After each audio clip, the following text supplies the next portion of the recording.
চশমাটা কোথায় রেখেছো? কম্পিউটারের ড্রয়ারে রেখেছো কিনা দেখো। নমস্কার বন্ধুরা, কেমন আছেন সবাই? আশা করি সবাই খুব ভালো আছেন আর সুস্থ আছেন। মালা অফিসিয়ালের নতুন একটি ব্লগে আপনাদের সবাইকে অনেক অনেক স্বাগত। প্রথমেই বলে রাখি, যারা নতুন আমার চ্যানেলে তারা অবশ্যই চ্যানেলটিকে সাবস্ক্রাইব করে নিন আরও অনেক অনেক ভিডিও দেখার জন্য। আর যারা আমার পরিবারের সদস্য তারা তো তাদের জন্য তো অনেক অনেক ভালোবাসা রইলই। তো তাদের জন্য আজকে সারাদিনের ভিডিওটি আপনারা দেখতে থাকুন। তো দেখুন, আজকে সকালবেলা উঠতে অনেকটা দেরি হয়ে গেছে। আসলে মেয়ের এক্সাম চলছে, আর যেদিন ছুটি থাকে, এক্সাম চলাকালীন ওদের মাঝে মাঝে ছুটি থাকে, তো সেই ছুটির দিনগুলোতে কিন্তু আমাদের ঘুমিয়ে উঠতে বেশ দেরি হয়ে যাচ্ছে দেখছি এখন। আসলে হয়েছে কি, গরমও বেশ পড়েছে আর রাত্রিবেলা আমাদের ঘুমাতে অনেক দেরি হয়ে যায়। এমনিতেই আমরা 12টার সময় ঘুমাই, কিন্তু এখন দেখছি আরোই দেরি হয়ে যাচ্ছে।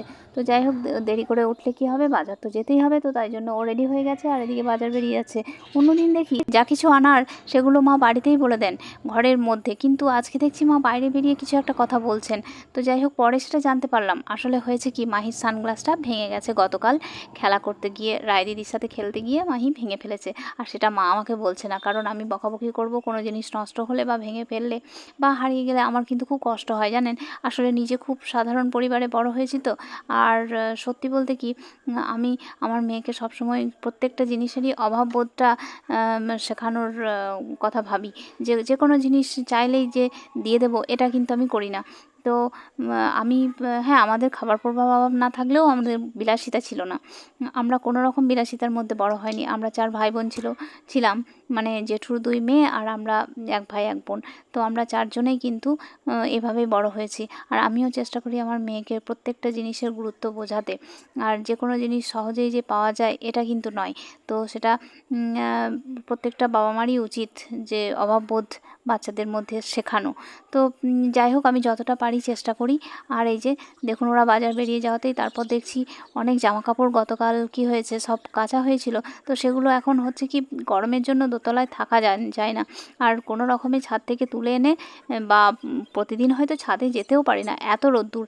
তো বারান্দার দিকে মেলে শুকিয়ে তারপর সোফার মধ্যেই পর্বত সম হয়ে আছে। তো যাই হোক, বসার জায়গায় এ সমস্ত জামাকাপড় ভর্তি থাকলে মাহির বাবা ভীষণ রেগে যায়। তো তাই জন্য আমি চটজলদি দেখছি গুছিয়ে নিই এগুলো।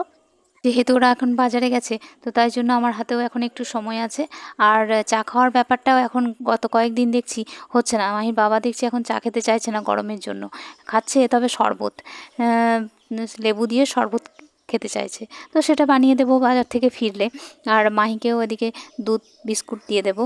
আসলে তারপর দেখছি ওরা ফিরে গেল, আর ফিরতেই দেখছি ঘেমে গেছে মেয়ে। আসলে বাজারের মধ্যেও বেশ গরম এখন সত্যি। সকাল হতে না হতে এত রোদ্দুর। আর ওকে একটু ফ্রেশ করিয়ে নিয়ে বা দুধ বিস্কুট দিয়ে খাওয়ার পর একটু পড়তে বসালাম।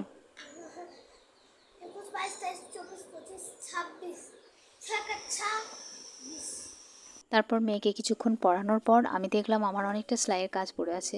তাই জন্য আমি সেলাইয়ের ঘরে ঢুকে গেলাম, মানে মেশিন যে ঘরটায় রাখা আছে সেই ঘরটায়।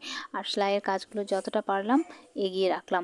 তবুও এগিয়ে রাখলেও আমার অনেকটা কাজ পড়ে আছে জানেন। আর সেগুলো আজকের মধ্যেই আমাকে কমপ্লিট করতে হবে। আজকের মধ্যে কি বলছি, আমাকে বিকালের মধ্যে দোকানে জমা দিতে হবে। আসলে এগুলো দোকান থেকে এসেছে, দোকানের কাজ। আর তাই জন্য আমি রান্নার বান্নার কাজও মাঝখানে একটু এগিয়ে রেখেছিলাম, কিন্তু আজকে বেশি কাজ রান্নার করতে পারিনি আমি। মা কিছুটা আমাকে সাহায্য করে দিয়েছে। তো যাই হোক, এর মাঝে আবার মাহি একটা করে বই আনছে, আমাকে একটা করে প্রশ্ন করছে, সেগুলোও আমাকে সামলাতে হয়। তো তারপর দেখলাম যতটা পারি কাজ এগিয়ে নিই। স্নান সারার আগেই আমি অনেক কাজ এগিয়ে রেখেছি। তো আজকে ভিডিওটা এইটুকুই। ভালো লাগলে অবশ্যই লাইক কমেন্ট করবেন। ভালো থাকুন, সুস্থ থাকুন। দেখা হচ্ছে পরের ভিডিওতে। টাটা।